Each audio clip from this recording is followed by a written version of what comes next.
Hi అండి. నేను ప్రెస్టేజ్లో industry Chowk తీసుకున్నాను. ఈరోజు ఓపెనింగ్ చేస్తున్నాము.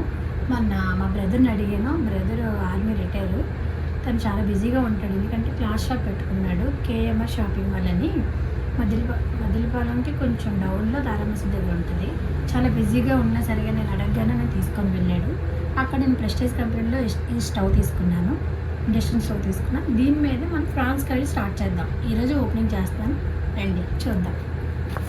ప్రెస్టేజ్ అండి, ఎందుకంటే కరెంట్ అంటేనే కొంచెం భయం కదండి, పవర్ అంటేనే. అందుకనే నాకు ప్రెస్టేజ్ అంటే చాలా నమ్మకం అండి. అందుకే ప్రెస్టేజ్లో తీసుకున్నాను. నేను ఎప్పుడు యూజ్ చేయలేదు, ఇదే ఫస్ట్ టైము.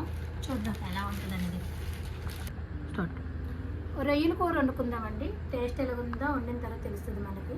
రండి చూద్దాం ఎలా చేస్తున్నాను. ఫ్రాన్స్ అండి, దీంట్లోకి పచ్చిమిర్చి, ఆనియన్స్, టమాటీ, పసుపు, సాల్ట్, ఇది చింతపండు వాటర్ అండి, ఇది కారం, ఇది గరం మసాలా, ఇది ధనియాల పొడి, ఇది ఆయిల్ అండి. పవర్ బటన్ ఆన్ చేసుకుందండి, ఆన్ అయ్యింది. నెక్స్ట్ కర్రీది ఆన్ చేసుకోవాలి. ఆన్ చేసుకున్న తర్వాత ఇది కూడా ప్రెస్టేజ్లోనే తీసుకున్నాము. ఒక దీని పెట్టాలి. బిస్మిల్లా. ఆయిల్ వేసుకుందండి, చాలా ఫాస్ట్గా అయితే ఎక్కిపోయింది ఇది కుక్కర్ అనేది. కొంచెం ఆయిల్ వేసుకున్నాము. పచ్చిమిర్చి వేసుకున్నామండి, ఎందుకంటే ప్రాన్స్ని తక్కువగా ఉన్నాయి కాబట్టి నేను కొంచెమే వేసాను, మరీ కారం ఎక్కువ అయిపోతుంది చెప్పి. ఆనియన్స్ వేసుకుందాం. ఆనియన్స్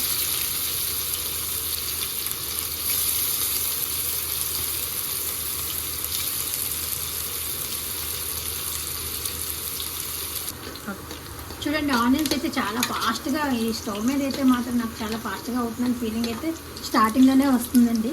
ఇదిగండి బాగా ఆనియన్స్ బాగా వేగిపోయి మసాలా, అల్లం వెల్లుల్లి మసాలా పేస్ట్ వేస్తున్నాను.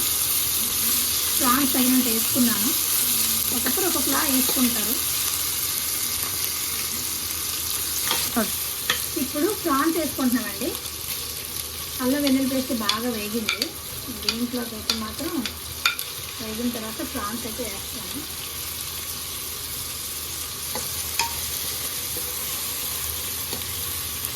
చాలా బాగుంది కదా కలర్.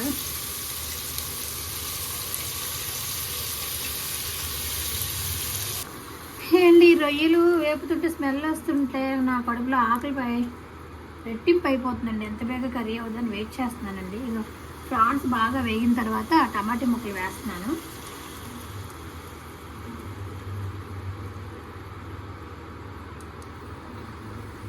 బాగా జాగ్రత్తగా కలుపుకోవాలి.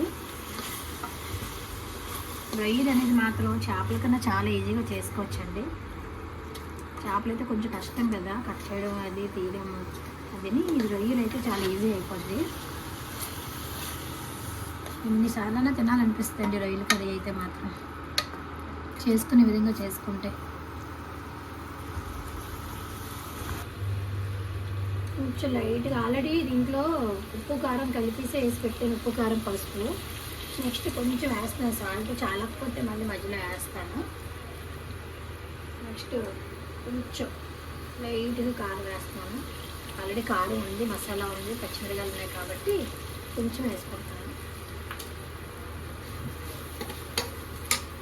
అలాగే చిన్న పసుపు, చాలా లైట్గా.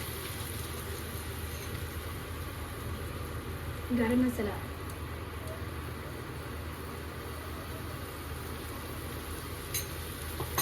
వేసి ఒకసారి మళ్ళీ కలుపుకోవాలి.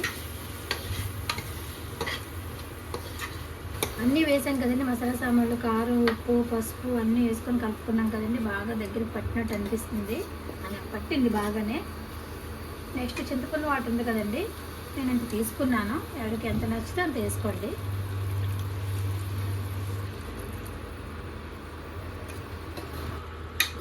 చాలా దగ్గరికి వస్తుందండి. మాకు గ్రేవీలా కావాలి కాబట్టి ఇలా ఉంచుకున్నాము. మీకు గ్రేవీ అక్కర్లేదు అనుకుంటే మాత్రం మీరు ఇంకా కొద్దిసేపు ఉంచుకుంటే ఇది ఇంకా చాలా దగ్గరకు అవుతుంది. ఎవరిష్టం వాళ్ళది, మాకు ఇలా అయితే ఇష్టము, అందుకే మేము ఇలా ఉంచుకున్నాం.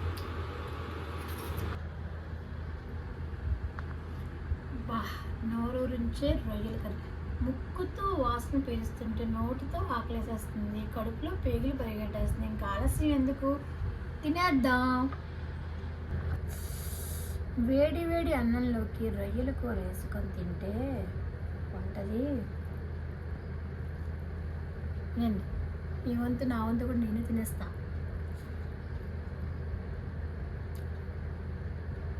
చాలా బాగుందండి. నా రొయ్యలు కూడా నచ్చిన, నా వీడియో నచ్చిన ప్లీజ్ లైక్ చేయండి, షేర్ చేయండి, ఫస్ట్ సబ్స్క్రైబ్ చేసుకోండి. ఈ సబ్స్క్రైబ్ మాట నాకు వర్డ్ రావట్లేదండి. దీనికి వేరేగా తెలుగులో ఏమైనా అంటే అనే విధంగా ఉంటే మాత్రం చెప్పండి నాకు కొంచెం.